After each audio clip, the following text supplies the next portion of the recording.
আসসালামু আলাইকুম সুপ্রিয় দর্শক, আজকে আমি আপনাদেরকে একটা জাংলা ক্ষেত দেখাবো। সেটা হলো করলা ক্ষেত। এই যে বর্তমানে যে করলা 80 টাকা কেজি। করলা ধরছে কিনা আমি দেখি। কো এই যে গাছে প্রথম গাছে না, তা আমারই কাছাকাছি একটা গাছে করলা ধরছে। তো করলা কই এবার এই যে করলা, সেই করলা। এই করলাগুলো কিন্তু অনেক বড় বড় হয়, অনেক বড় বলতে এরকম টেপা টেপা বড় হয়। এই করলাগুলো কিন্তু পাইকারি 80 টাকা কেজি। এই যে আরো আছে অনেকগুলো গাছ আছে, এর ক্ষেত্রে এখনো কমপ্লিট হয় নাই। আস্তে আস্তে দেখা গেছে যে সবগুলাই ডাল দেওয়া হবে আমাদের। ওই ওই ক্ষেতেও তো কলা গাছে না, আমাদের দুইটা ক্ষেত্রেই কিন্তু কলা গাছ। তা আশা করতেছি যে ভালো একটা ফলন পাবো, ভালো একটা দাম পাবো যদি থাকে।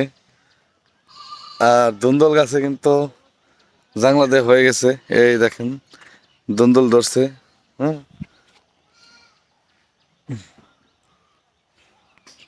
এই যে ধুন্দল, দেশীয় ধুন্দল। একই জায়গায় এক গাছে কিন্তু 3টে ধুন্দল ধরছে।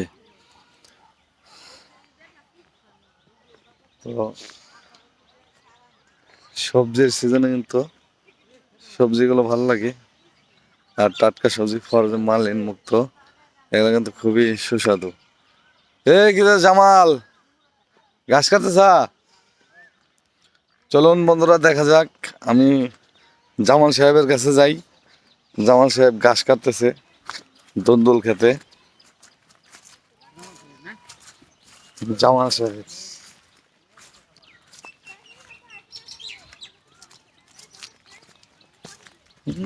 চাপা বাজার গোষ্ঠী শুধু।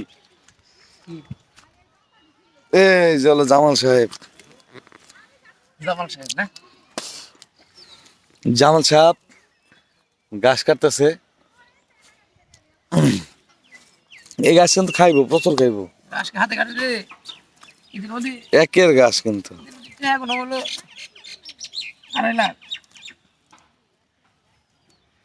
গরু গাড়টা কিনছা?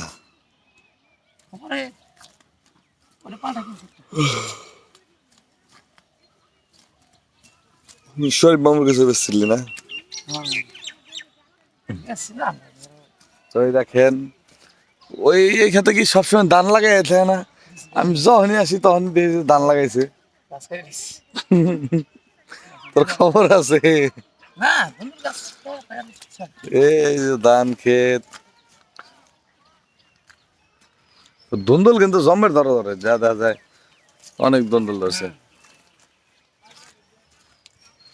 আমাকে ভিডিওটা সবাই শেয়ার করে দিয়েন, লাইক করে দিয়েন, কমেন্ট করে দিয়েন। ধুন্দুল কিন্তু খুব সুন্দর।